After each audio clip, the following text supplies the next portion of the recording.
আসসালামু আলাইকুম। আমি এখন আছি হজরত মুফতি রশিদুল হক আল কাসিমি সাহেবের সাথে। ওনাকে কিছু ইসলামিক আলোচনা করবার জন্য, সবাই বড় আছো। শবে বরাতের বিষয়ে আলোচনা করবার জন্য অনুরোধ রাখা হইল। শবে বরাতের অস্তিত্ব আছে কিনা তার বিষয়ে কিছু আলোচনা করবার জন্য অনুরোধ করা হলো। নাহমাদুহু ওয়া নুসাল্লি আলা রাসূলিহিল কারীম, আম্মা বাদ। শবে বরাত সম্পর্কে বহুত উলামাদের, বহুত মানুষে বিভিন্ন ধরনের মত প্রকাশ করে। কেউ বলে যে শবে বরাত নাই, আবার কেউ কয় যে শবে বরাতের খুব বেশি ফজিলত, উমুক উমুক কাম এগুলো করতে লাগে। তে শবে বরাত সম্পর্কে যেটা শুদ্ধ আর সহি কথা, এটা হইল গিয়ারে যে শবে বরাতের অস্তিত্ব আছে, কিন্তু শবে বরাতের অস্তিত্ব এটা কোরআনের মধ্যে কোনো বর্ণনা নেই। কিন্তু কোনো কোনো উলামারা বলে যে শবে বরাত সম্পর্কে কোরআনের মধ্যেও আছে।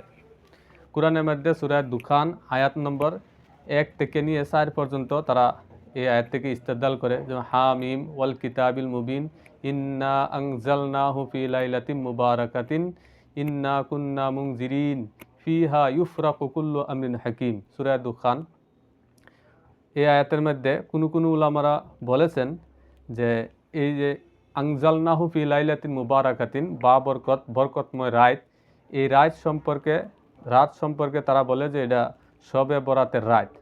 কিন্তু আমার সম্মুখে আছে, দেখেন তফসিরে মজহরি। এই তফসিরে মজহরির মধ্যে উল্লেখ করা হয়েছে যে ওয়াহিয়া লাইলাতুল কদরি।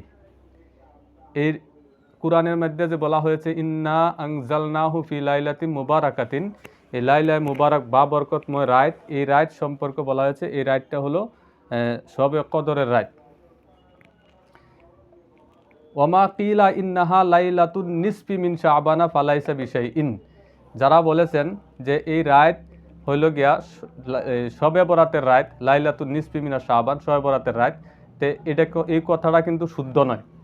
কারণ এই আয়াতের মধ্যে আল্লাহ বলেছেন যে এই মুবারক বরকতময় রাত্রে আল্লাহ তাআলা কুরআন নাজিল করেন। হালাকি আমরা সবাই জানি আল্লাহ তাআলা কুরআনে অন্য জায়গায় বলেছেন শাহরু রমজান আল্লাযী উনজিলা ফিহিল কুরআন, রমজান মাসের মধ্যে শবে কদর রাতের মধ্যে কুরআন অবতীর্ণ করা হয়েছিল। এরপরে আমার কাছে আছে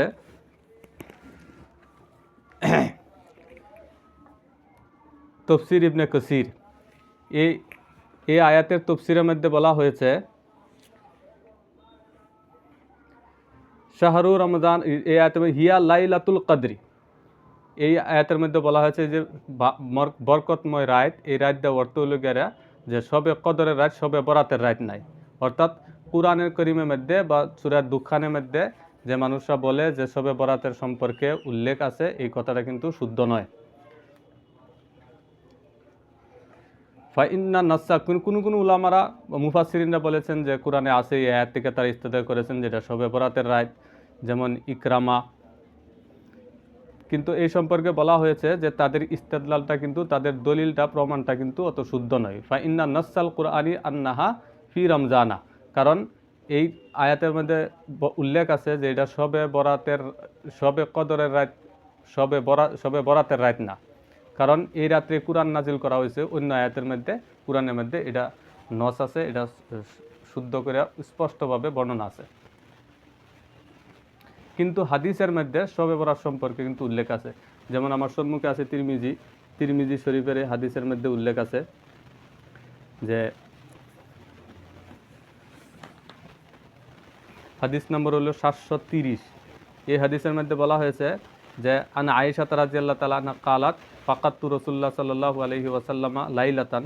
আয়েশা সিদ্দিকা বলেন যে আমি একদিন রাত্রেবেলা আল্লাহর নবী সাল্লাল্লাহু আলাইহি সাল্লামকে আমি দেখলাম উনি বিছনার মধ্যে নাই। ফাখারাস্তু ফাইজা হুয়া বিল বাকি, তখন আমি আল্লাহর নবীকে তালাশ করার জন্য ঘর থেকে বের হয়ে আমি দেখি জান্নাতুল বকির মধ্যে আল্লাহর নবী সাল্লাল্লাহু আলাইহি সাল্লাম আছেন। ফাকালা আকুনতি তাখাফিনা আই ইয়াহিফাল্লাহু আলাইকি ওয়া রাসূলুহু। তারপরে আল্লাহর নবী আয়েশা সিদ্দিকাকে বললেন যে তুমি কি এটা ভয় করো নাকি যে আল্লাহ এবং আল্লাহর রাসূল তোমাকে ধোঁকা দিবে? আমি বলছি ইয়া রাসূলুল্লাহ জনান্তু আন্নাকা আতাইতা বাযা নিসাইক। আয়েশা বলেন যে আমি মনে করেছিলাম আপনি আপনার অন্য কোনো স্ত্রীর কাছে চলে গিয়েছেন। এরপরে আল্লাহ নবী বললেন ইন্নাল্লাহ তাবারাক তাআলা ইয়ানজিলু লাইলাতান নিসফি মিন শাবানা ইলা সামাঈদ দুনিয়া, যে আল্লাহ তাবারাক তাআলা শবে বরাতের রাত বা লাইলাতুন নিসফি মিন শাবান শবে বরাতের রাত্রে বেলা দুনিয়ার আসমানের মধ্যে আরোহণ করেন, ফায়াগফিরু লি আকসারা মিন আদাদি শাআরি গনামি কলবিন, অগণন মানুষ বনু কলবের বকরির পশমের থেকেও অধিক মানুষগুলাকে আল্লাহ তাআলা এই রাত্রে বেলা ক্ষমা করে দেয়, তাদেরকে জান্নাত জাহান্নাম থেকে তাদেরকে মুক্তি দান করে জান্নাতের ফয়সালা করে দেন। এই হাদিস তিরমিজি শরীফের হাদিস 730। আরো শবে বরাতের ফজিলত সম্পর্কে কিছু।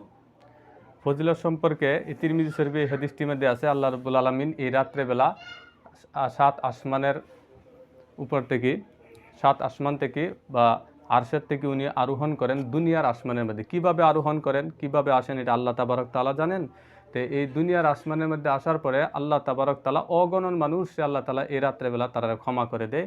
যারা এই রাত্রেবেলা উঠিয়ে তারা আল্লাহ তাআলার ইবাদত করে, জিকির আজকার করে, আল্লাহ তাদেরকে ক্ষমা করে দেয়। শবে বরাতের রাত্রের আমল সম্পর্কে কিছু কথা। হ্যাঁ, শবে বরাতের রাত্রের যে আমলগুলো আমরা করতে লাগে, এই আমলগুলো তো হইলো, একটা আমল তো হইলো যে এই শবে বরাতের দিনে আমরা রোজা রাখবো। কেউ বলেছেন আগে একটা মিলাইয়া 2টি রোজা রাখতে লাগে, কারণ হাদিসের মধ্যে আছে যে লাইলাতুন নিসফি মিন শাবান যখন, অর্থাৎ শবে বরাতের রাত্রে যখন আয়, তখন তোমরা কি করো, কুমু লাইলাহা, রাত্রেবেলা তোমরা উজাগর থাকিয়ে তোমরা আল্লাহর ইবাদত করো, ও সুমু নাহারাহা, আর দিনের বেলা তোমরা রোজা রাখো। তো একটা আমল পাইলাম যে রাত্রেবেলা আমরা হজাগ থেকে আল্লাহ তাআলার ইবাদত করতে লাগে, আর দিনের বেলা রোজা করতে লাগে। তে আর দ্বিতীয়তে আল্লাহ নবী সাল্লাল্লাহু আলাইহি ওয়াসাল্লাম মুর্দাগণের জন্য এই রাত্রেবেলা দোয়া করেছেন। তবে মুর্দাগণের জন্য আমরাও দোয়া করতে পারি, তবে কবরস্থান যাওয়া জরুরি না, বাধ্যতামূলক না। এই কয়েকটা আমল এই রাত্রেবেলা পাওয়া যায়। এরপর আপনি কোরআন তেলাওয়াত করতে পারেন, জিকির আজকার করতে পারেন, কোনো অসুবিধা নেই। এগুলো যত ইবাদত করা যায় আল্লাহর কাছে, যদি দোয়া করা যায় আল্লাহ তাআলা এই রাত্রেবেলা দোয়া কবুল করে। এই রাত্রে মসজিদে মিষ্টি খাওয়ানোর সম্পর্কে জায়েজ আছে না নাই তার সম্পর্কে? হ্যাঁ, এটা আরেকটা প্রশ্ন যে এই রাত্রেবেলা বহুত এই মানুষরা, আমরা দিকে একটা প্রচলিত প্রথা যে মসজিদের মধ্যে মিষ্টি খাওয়ানি হয়, বাড়িতেও বহুত হালুয়া মিষ্টি এগুলা বানায়, বহুত জায়গায় মসজিদ সাজায়। তো এইগুলো কথা কিন্তু হাদিস আর কোরআনের থেকে প্রমাণিত হয় না যে আল্লাহ নবী সাল্লাল্লাহু আলাইহি সাল্লামের জামানাত আল্লাহ নবী বা সাহাবারা বা কোনো আকাবিরিনরা এই আমলগুলো তারা করে, মসজিদ সাজানি হয় শবে বরাতের রাত্রে, এগুলা কেউ করে না। এগুলো প্রচলিত প্রথা, যেগুলো বিলকুল হারাম, এগুলো জায়েজ নয়। কেউ কেউ আবার এটা বলে যে আল্লাহ, বুখারী শরীফের মধ্যে একটি হাদিস আছে, কানান নবী সাল্লাল্লাহু আলাইহি ওয়াসাল্লাম ইউহিব্বুল হালওয়া ওয়াল আসালা, যে আল্লাহ নবী সাল্লাল্লাহু আলাইহি ওয়াসাল্লাম হালুয়া, মিষ্টি আর এবং শহদ উনি খুব বেশি পছন্দ করতেন, মধু। তবে কেউ কেউ বলে যে আল্লাহ নবী এগুলো পছন্দ করতো। হ্যাঁ, এটা কথা বলে যে আল্লাহ নবী সাল্লাল্লাহু আলাইহি ওয়াসাল্লাম এগুলো পছন্দ করতেন, হালুয়া মিষ্টি, বা বুখারী শরীফের হাদিসের মধ্যে আছে মধু, কিন্তু শবে বরাতের রাত্রে এগুলা খাইতে হবে এই হাদিসের মধ্যে কিন্তু উল্লেখ নাই। গতিকে যে কোনো দিন আপনি খান, কোনো অসুবিধা নাই, কিন্তু নির্দিষ্ট করে যদি শবে বরাতের রাত্রেবেলা আমরা হালুয়া মিষ্টি বানাই, তাহলে এটা একটা প্রথা হয়ে যাবে, যেটা প্রথা হওয়ার জন্য হারাম হয়ে যাবে। অবশেষে নামাজের নিয়ম সম্পর্কে কিছু। শবে বরাতের নমাজের সম্পর্কে প্রায়ই প্রশ্ন করে যে রাত্রেবেলা কি আমরা নমাজ কিভাবে পড়ব, নিয়ম কি। তো দেখেন, শবে বরাতের রাত্রেবেলা কোনো নির্দিষ্ট নমাজ নাই, কত রাকাত নমাজ পড়তে হবে, কত রাকাত না, এই সম্পর্কে হাদিস কোরআনের মধ্যে কোনো উল্লেখ নাই। গতিকে কোনো মানুষ যদি এই রাত্রেবেলা যে কোনো নিয়তে, নফল নামাজের নিয়তে যদি 2 রাকাত পড়ে, 4 রাকাতও পড়ে, এটাও সওয়াব পাবে। কোনো নির্দিষ্ট রাকাত নাই, এরপরে কোনো নির্দিষ্ট সূরা নাই যে প্রথম রেখাত কুলহু পড়তে হবে, দ্বিতীয় রেখাত আলহামদু, ইন্না আতাইনা কুলহু 5 বার, এরকম কোনো নিয়ম প্রচলিত নাই, হাদিসে কোরআনের মধ্যে প্রমাণিত নাই। প্রতি যে কোনো সূরা দিয়ে আপনি নামাজ পড়তে পারেন, 2 রাকাত নিয়ত করেন, 2 রাকাত পড়েন, বা 4 রাকাত পড়েন, বা 20 রাকাতও যদি কেউ পড়ে, 30 রাকাতও যদি পড়ে, যত পারে মানুষরা এই আমলগুলো নামাজ পড়বে, কোনো অসুবিধা নাই। নির্দিষ্ট কোনো এই নামাজের কোনো নিয়ম পদ্ধতি নাই।